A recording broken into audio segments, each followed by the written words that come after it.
of history is useful to the historian by teaching him his ignorance of woman. The woman who is known only through a man is known wrong. पुरुषों की नजर से महिलाओं को जब जब देखा जाता है तो महिलाओं की पूरी तस्वीर सामने नहीं आती है। मैं उसी इतिहास लेखन से अपनी बात शुरू करना चाहूंगी कि आप देखिए कि महिला इतिहास का गिनती के हमारे बीच है। महिलाओं के द्वारा इतिहास कम लिखा गया। कुमार चक्रवर्ती, रोगिला थापर, वेंटी स्ट्रेंग, ये 3-4 नाम ही आपको महिला इतिहासकार के सुनने में आएंगे जिन्होंने महिलाओं के बारे में या जिन्होंने इतिहास में लिखा है और अपनी उपस्थिति दर्ज कराई है। तो हिंदी में है, वो हिंदी में है। अभी क्योंकि मैंने जो मतलब एक ऐसे 4-5 नाम छूटे हैं, लेकिन संख्या गिनती उंगलियों पर की जा सकती है। पूरे इतिहास लेखन में महिला इतिहासकारों की भूमिका 0.05% है सिर्फ। तो महिलाओं के एक पूरे पक्ष को तो देखा ही नहीं गया। इतिहास में महिलाएं हमेशा गौण रही हैं, या तो वो खूबसूरती के कारण जानी गई या जिनके कारण युद्ध हुए उस कारण जानी गई, उनके अस्तित्व के कारण उनको जाना गया। लेकिन महिलाओं का भी एक शौर्य होता है, उस शौर्य को इतिहास में हमेशा अनदेखा किया है। क्लियोपेट्रा की बात कर ली जाए तो उसको एक सुंदरी कामातुर महिला, सत्ता की लोभी महिला के रूप में इतिहास ने याद कर दिया। उसकी संवेदना के पक्ष को नहीं देखा। अगर पुरुष सत्ता के लिए लड़ता है तो वह वीर होता है, और अगर स्त्री सत्ता के लिए आवाज उठाती है तो वो वाचाल होती है, वो पदजात होती है। आप देखिए इतिहास में तो कुछ ऐसे शब्द हैं, जैसे स्त्रीलिंग और पुल्लिंग होता है तो उस शब्द के पुल्लिंग नहीं मिलेंगे, उल्टा का पुल्लिंग आपको नहीं मिलेगा। ये शब्द सब स्त्रियों के लिए इजाद किए गए इतिहास में। कुलाक्षणी का पुल्लिंग आपको नहीं मिलेगा, डायन का पुल्लिंग आपको नहीं मिलेगा। तो ये ऐसे शब्द क्यों इजाद किए गए? ताकि महिला हमेशा एक सेकेंडरी सिटीजन बन के रहे। वर्जीनिया वुल्फ कहती है कि a woman is not born, rather a woman is created। महिलाएं जन्म नहीं लेती, उनको महिला बनाया जाता है। तो इतिहास से ही हम देखें तो महिलाओं के साथ ये अन्याय होता रहा कि उनको उनके शौर्य को अनदेखा किया गया। कुछ चीजें ऐसी हैं जो महिलाओं के लिए आरक्षित कर दी गई। बड़े आरक्षण पर बात होती है। कुछ शब्द है स्नेह, दया, करुणा, क्षमा। क्या पुरुष का स्नेह होगा तो वो बुरा होगा?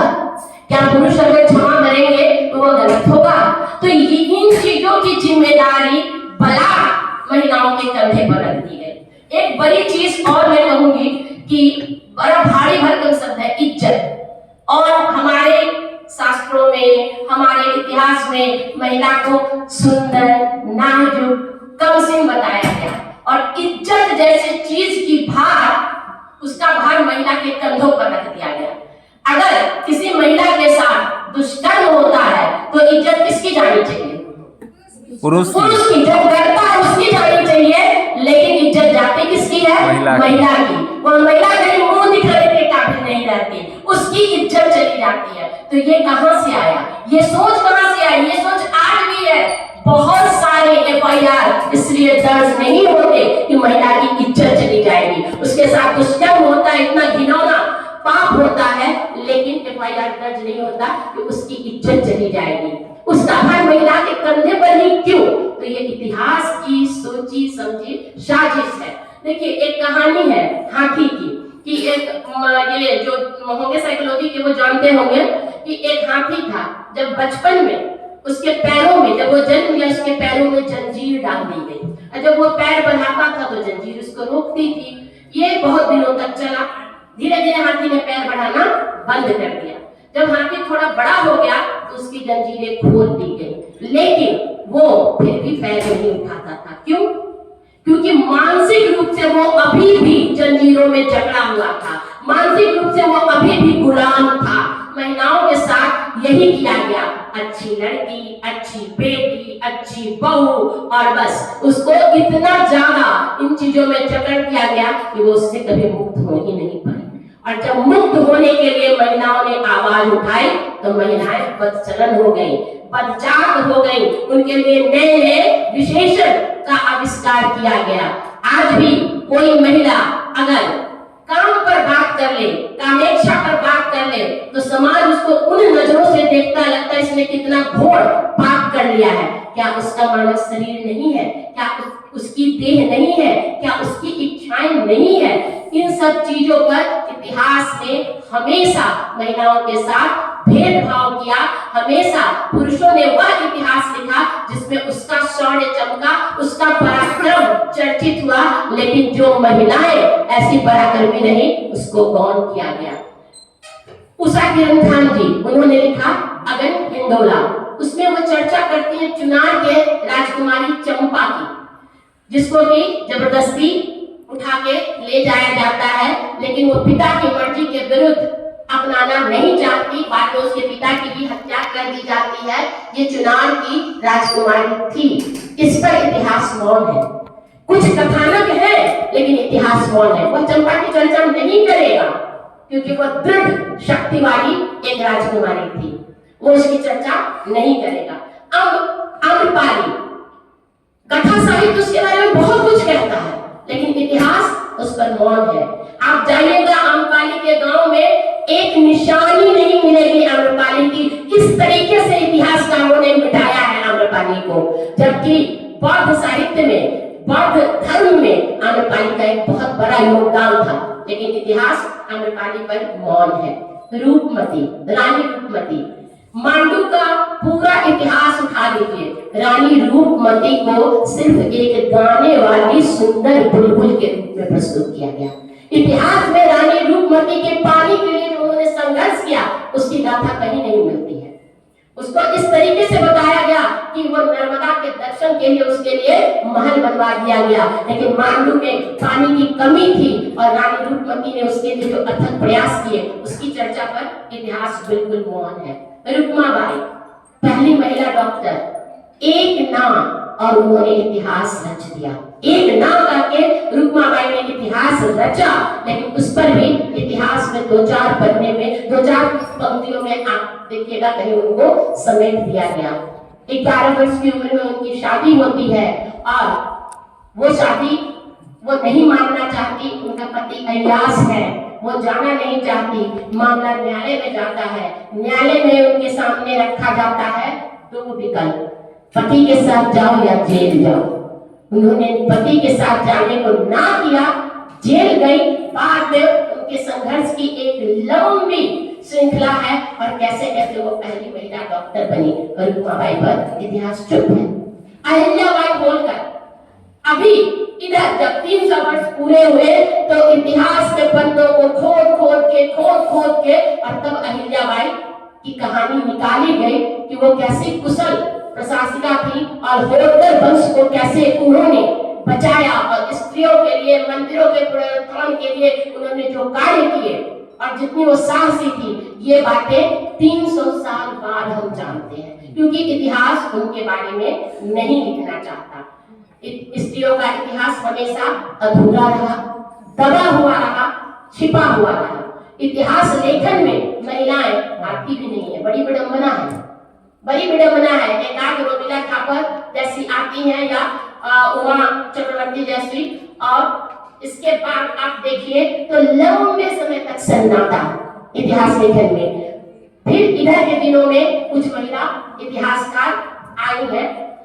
आप देखिए जब कहानियों की बात होती है, राकेश बिहारी जी की कहानी है विशाल, महिलाओं के संघर्ष की कहानी है। मैं उस कहानी को इसलिए कहती हूँ कि वो मैं अपने संघर्ष से कहीं ना कहीं उसमें समानता पाती हूँ कि कैसे जगह जगह महिलाओं को बहुत चीजों की दुहाई दी जाती है। जितनी दुहाई दी जाती है, कमला दास की एक कविता है माय इंट्रोडक्शन, अंग्रेजी के होंगे तो वो जानते होंगे। उसमें है कि उनको कैसे कहा जाता था, ऐसे कपड़े मत पहनो, दीवार पर चढ़ के मत चलो, ऐसा मत बोलो।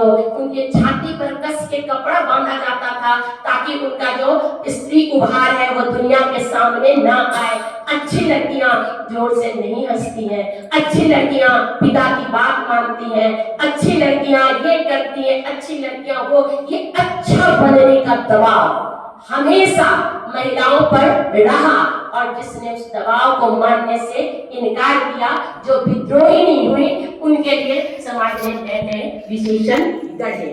तो मैं अन्वेषा की बात करूंगी, मैं गीता श्री की कहानी है उसकी गोली की बात करूंगी। तो ये तमाम जो नारी पात्र गढ़े गए वो हमारे आसपास है, लेकिन उन पर इतिहास मौन है, इतिहास लिखता नहीं। क्यों? ये इतिहास पुरुषों के हाथ की कठपुतली क्यों है? और आप देखिए, ऐसा नहीं है कि प्राचीन समय से, आप द्रौपदी का जब चीरहरण हुआ हमारे महाभारत में, तो उसमें द्रौपदी को किसी ने दोषी नहीं ठहराया था। उस समय किसी ने नहीं कहा कि द्रौपदी की इज्जत गई, और द्रौपदी के इस चीरहरण के कारण कितनी बड़ी घटना हो गई। तो हमारे यहाँ ऐसा नहीं है कि महिलाएं हमेशा एक प्रतिमा की तरह हो, बेजानसी हो, सजी सुंदर गुड़िया हो। हमारे यहाँ महिलाओं का से रहता था, महिलाएं एकदम अग्रिम पंक्ति में होती थी, भूमिका में होती थी। लेकिन धीरे धीरे जो ये वर्णवादी व्यवस्था आई और जिसकी चर्चा अभी पिछले सत्र में हुई कि स्त्री को भी एक दलित के रूप में, एक सेकंड ग्रेड सिटीजन के रूप में देखा गया और एक सोची समझी साजिश के तहत उनको हाशिए पर धकेला गया। महिला इतिहासकारों में मैंने कहा था कि उमा चक्रवर्ती, उन्होंने बौद्ध धर्म, प्राचीन भारत के इतिहास पर काम किया और उन्होंने कुछ ऐसी महिलाओं को सामने लाया बौद्ध धर्म में जिन पर इतिहास मौन था, और उमा चक्रवर्ती के प्रकाश डालने से उन महिलाओं पर प्रकाश पड़ा। मैरी बियर्ड है, वो एक ब्रिटिश लेखिका है, लेकिन उन्होंने भी रोम में, रोम की जो सत्ता थी उसमें महिलाओं का बड़ा, रोम, इजिप्ट, भारत, ये सब केंद्र थे जहां महिलाएं हर तरीके से सत्ता के लिए हो तो अपने जनजीवन में डेली जो रूटीन में वो महिलाएं जागरूक थी और उन्होंने समाज को नई दिशा और दशा दी। तो उन्होंने रोम की महिलाओं पर मैरी बियर्ड ने लिखा, और जो मैंने क्लियोपैट्रा की बात कही, उन्होंने ही क्लियोपैट्रा को एक अद्भुत महिला बताया जो इच्छा शक्ति की धनी थी, और उस क्लियोपैट्रा को हम लोग एक कामुक महिला के रूप में जानते हैं। उन्होंने हेलेन ऑफ ट्रॉय के बारे में बताया।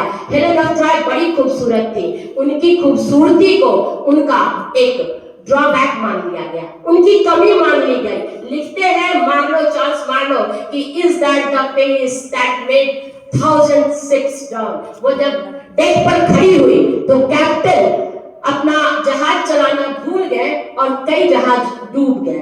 तो ये उनके बारे में इस तरीके से प्रचारित किया गया, जबकि हेलेन ऑफ ट्रॉय युद्ध कला में बहुत माहिर महिला थी। इसकी चर्चा इतिहास नहीं करता, सिर्फ उनकी खूबसूरती की चर्चा करता है। एलिन पावर, ये भी एक ब्रिटिश साहित्यकार रही हैं, जिन्होंने महिला के आर्थिक जो उसके पहलू थे कि महिला किस तरीके से घर से लेकर और कंपनी तक संवारती है, आर्थिक रूप से कितनी मजबूत होती है।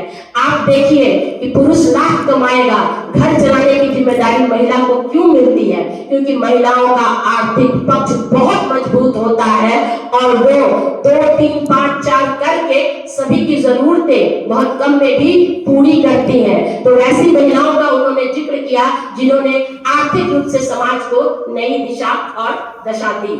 फिर एक अमेरिकन राइटर है डोरिस केन्स गुडविन, उन्होंने अमेरिका के विकास में महिलाओं के योगदान पर चर्चा की। हम लोग अमेरिका के विकास में कुछ ही नाम, वाशिंगटन, फिर इनका लिंकन, इन्हीं लोगों का नाम जानते हैं, लेकिन 2 महिला सेनापति हुई और एक महिला सलाहकार हुई। रोजी गुडबर्ट और दो का नाम मैं अभी याद नहीं है, उन लोगों ने अमेरिका के इतिहास को एक नई दिशा दी। उनकी चर्चा डोरिस करती हैं। इसी तरीके से ब्रिटिश राजशाही पर भी कुछ महिला इतिहासकारों ने लिखा। तो हम देखते हैं कि महिला इतिहासकार यदि लिखती हैं तो वो महिलाओं को आम जीवन से निकाल कर उनको नायिका बनाकर उनके बारे में लोगों को बताती हैं। तो जैसा कि हेनरी एडम ने कहा था कि अगर पुरुष के नजरिए से देखा जाए तो पुरुष बहुत अच्छा लिखते हैं दलित विमर्श पर या महिलाओं पर भी, लेकिन महिलाएं जो भोगती है ना वो पुरुष नहीं लिख सकते।